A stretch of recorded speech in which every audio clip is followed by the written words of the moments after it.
Hi, I'm Kelly O'Rourke Wall, licensed marriage and family therapist, and today we're wrapping up our series on emotions by exploring how to meet our emotional needs. Back in our first session, we talked about that we all have needs: physical, emotional, psychological, and spiritual needs, and that needs are okay. We've learned how to recognize our emotions, allow ourselves to experience our emotions, even the difficult ones. And we've investigated our emotions by looking at our thoughts and what it is that we're thinking. And in the process, we've likely uncovered a need of ours. So the next question is, what are we going to choose to meet that need? This is important because we do have a choice. We can have a strong feeling, but we can choose how to act on that feeling and how we're going to meet the need. And this, how we actually meet the needs is really going to depend on what we've uncovered. For example, if we're depressed after losing a job, it may be because we've lost a sense of competency, status, and connection with others. And meeting these needs, is important to maintain balance and restore good mental health.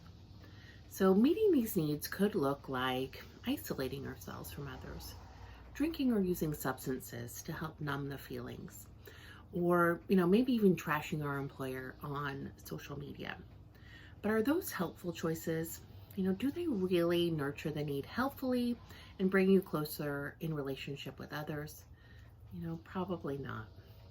So what if instead you chose to do something you love to do and really feel good at, to build that sense of competency? Or maybe, you spend more time with people you love and who love you to help build that sense of connection. How does it feel, when you think of choosing these instead? Better, right? Well, I'd like you to take a moment and review the thought log that you completed in our last session. What is the need that's been exposed to you through the process? And now make a choice that helps bring you back to nurturing that need in yourself, and not one that moves you away from yourself or others or God. From my work with individuals and families in therapy, I believe one of our big challenges, is how we communicate our needs with others, what we're feeling and what we're thinking. And so I want to introduce a framework that will help us with this. And the first one is called I statements. I statements help us communicate our thoughts and feelings in a way that reduces defensiveness in the other person. And an I statement has a very specific structure to help us communicate. And it goes like this. So we'll say, I feel, and we're going to name the feeling. And then we're going to say when, and then we're going to fill in the issue. And then we say because, and then we fill in the reason why we feel this way. For example, let's say your partner or your kids frequently leave their socks around the house, and you're getting frustrated because you're the one who ends up picking them up. So one way to handle it would be, oh, you guys make me so mad, because you're leaving your socks all around the house, and I'm always having to pick them up. What am I, the maid?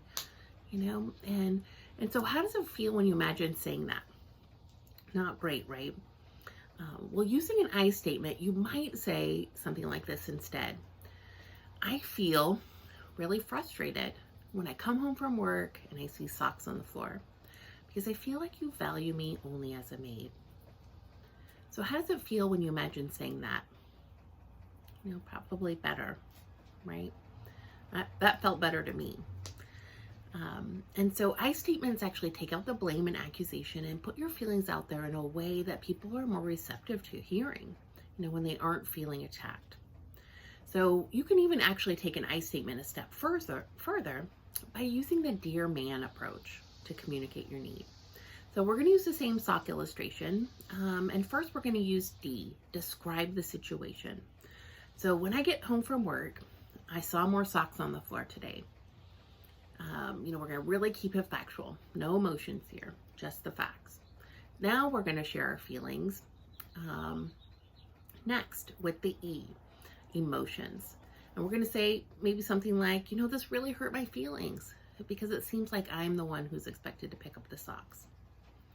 Okay, now we're going to make our ask, A. can you please put your socks in the laundry basket immediately after you take them off? And then R, we're going to reinforce this ask by using an incentive or a consequence.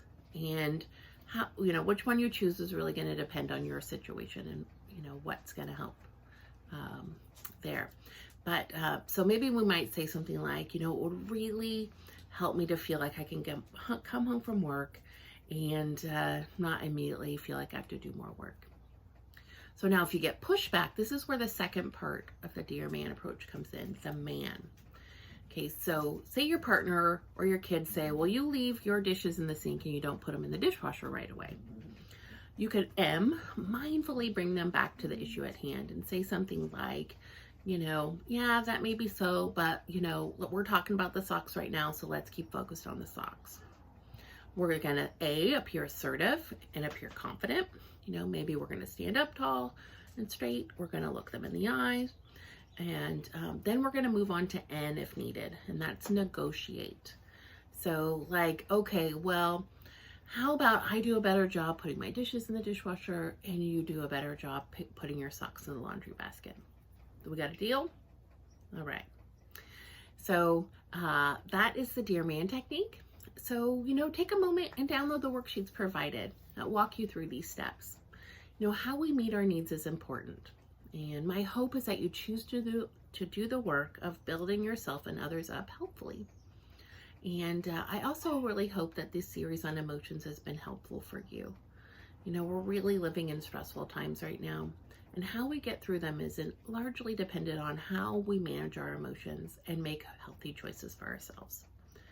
So if you're struggling with difficult emotions and need more support, I really encourage you to reach out to the staff at FCC, whether it's Pastor Allen, Tammy Frankie, Justin Miller, or contact a licensed local therapist and, see how they could help support you and help you navigate these challenging times right now. So again, I hope that this has been a helpful series for you. And, I really just wish you guys all peace and health. God bless you.